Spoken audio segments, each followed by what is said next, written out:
Alright, hello guys, how's it going? In today's video, we're going to be going over our weekly forecast from March 2nd until March 8th.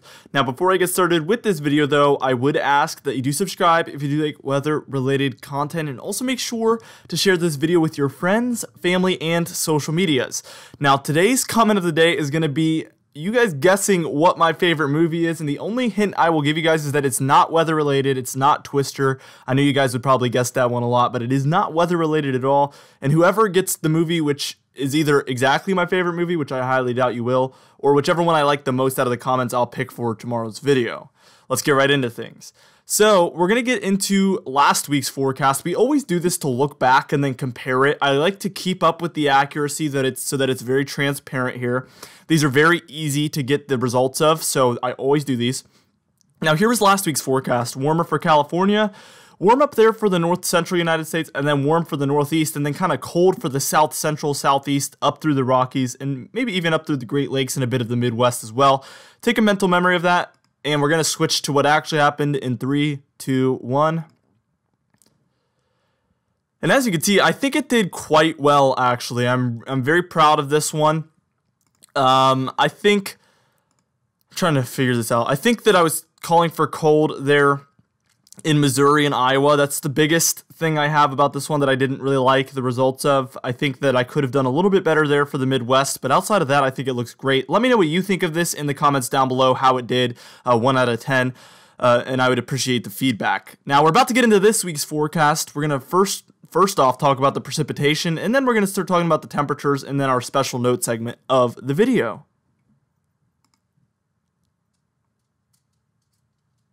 Also, side note, I'm going to be going live a few times this week, I think, because of severe weather. Severe weather is finally getting pretty active, so it's going to be fun to do that with you guys, so be on the lookout for that. I just wanted to mention that because some people miss them, and it's very sad when people wanted to be there, but they couldn't because they miss it. I might even be starting today, later this evening, so be on the lookout for that. We're going to have below average precipitation there for the west coast of the United States, specifically the northwest and a bit of California as well. But you can see very southern California actually is going to be closer to normal. And then there for the Midwest, the Great Plains, and through the Great Lakes, we're also going to be dealing with some slightly below average precipitation. Now we even have a second layer here for California, up through Oregon and Washington there, and that's where it's going to be a little bit more moderately below average precipitation. Definitely going to be pretty dry there for this week.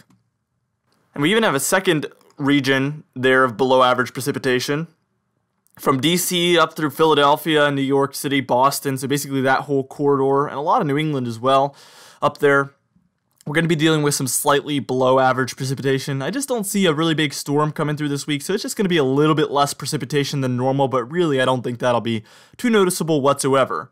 Now, we're about to get into our above average precipitation. We're going to be talking about those regions that could see some flooding and severe weather this week. I've been talking about this for a few days now, and it's finally going to be arriving here today through tomorrow and through the week, basically.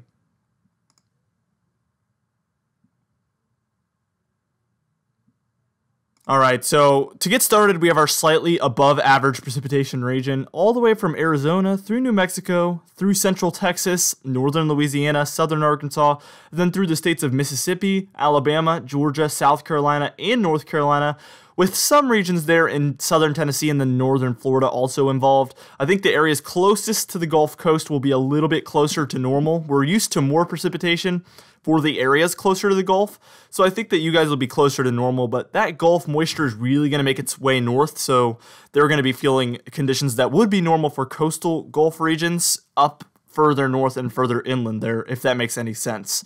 We also have a second region of above average precipitation here through Mississippi, Alabama, Georgia, and South Carolina.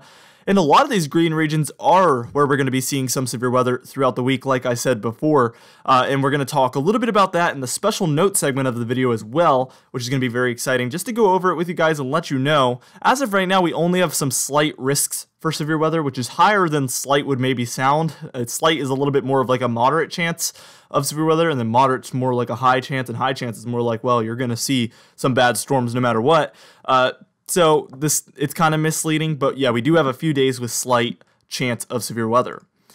Now let's get into that temperature forecast here for a second, and we're going to be dealing with some below average temperatures, or at least slightly below average temperatures here for Northern California, a little corner of Northern California that is, And then coastal Oregon and coastal Washington is a very localized area that I think will have some slightly below average temperatures there. Now we're going to continue looking at those below average temperature regions in a second, and then we have also an above average temperature region, which is very big, and you'll get to see where that is in just a second.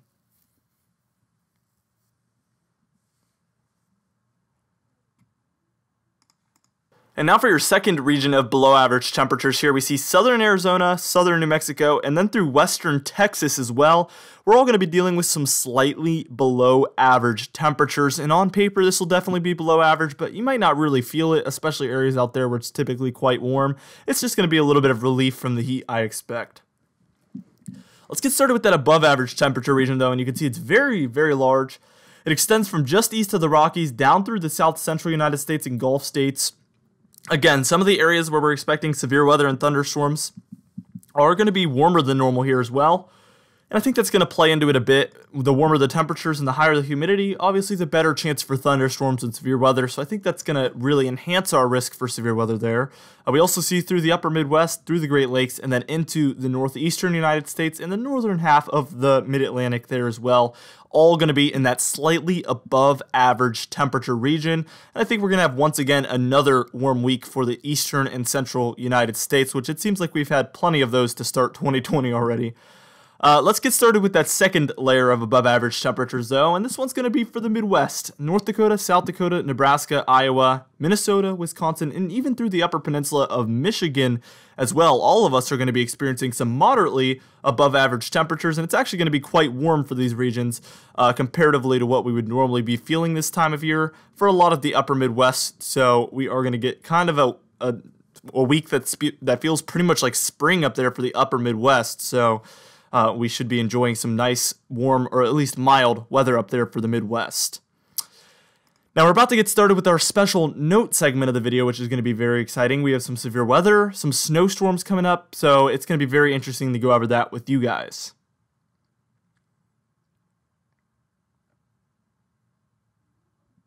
Alright, so our first special note segment here is going to be for the severe thunderstorms, and you can see that that's going to be from the 2nd through the 6th, so we have a few days of severe weather. So I just want to break down the different regions that could be expecting more severe weather on certain days. Now for today we have a severe weather risk, and that actually includes some supercell potential there, so that means tornadoes and hail is possible. We're going to have some of those up there, I think, for Oklahoma, Arkansas, southern Missouri maybe, and then through that very southwestern region of Kentucky, and maybe even western Tennessee as well. I think the northern third of Mississippi as well could be included in that. But as we head towards tomorrow, I think most of the severe weather risk is going to be down there for Texas, where we also will have similar impacts possible, some more supercells potentially, and more tornadoes. So all of this is going to be a potential through the week. And then as we head towards, let's think, what day is that going to be? Okay, so as we head towards Wednesday, we're going to be looking at mostly Louisiana, I think coastal Texas as well, then through southern Mississippi, southern Alabama, and maybe even the panhandle of Florida. We will have that slight risk for those regions as well. Again, similar conditions for you folks. And then as we head towards Thursday, our severe weather week will be coming to an end, and that's going to be mostly for Georgia, South Carolina, and Florida, which I expect we will have a slight risk for that day as well. So we're going to have a good 4-day severe weather event here. This is probably the biggest multiple day severe weather event we've had all year, and usually the beginning of March is when we start seeing things like that. So that's going to be very interesting to go live with you guys a couple times hopefully during those events, and just being able to interact with you guys and look at some weather radar. Now for special note number 2, which is going to be our last one, and this is going to be for the 6th through the 8th here of March. We're going to have some snow possible up there for the northeastern United States. It's very broad because as of right now, there could be a snowstorm or there could just be snow showers. So I'm sticking with snow just being possible throughout New England and the northeastern United States there. All of those blue regions, I think there's going to be potentially some snow in the area to end the week. It's a little far out though, so we'll have to wait and see what happens with all that. Now for the comment of the day yesterday, I asked what month your birthday falls in, because yesterday was my birthday. I got lots of birthday wishes. That was absolutely amazing. Thank you so much, guys. And we also hit 88,000 subscribers for my birthday, which was a huge blessing and one of my best birthday gifts, so that was very exciting. But Nicholas Forstel, sorry if I'm saying your name wrong, said, my birthday is in December. The morning of my birthday this year, we got 3 inches of wet snow that coated everything, made for a beautiful sight, and nothing is better than birthday snow. My birthday is March 1st, so it sometimes happens, but it's very rare comparatively to if it was in maybe January, December, or February. But sometimes I do see it. But that is great to see snow on your birthday, and I'm very happy for you that that happened. Anyway, guys, thank you so much for watching this video. Again, be sure to share it with your friends, family, and social medias, and I will see you guys in the next video.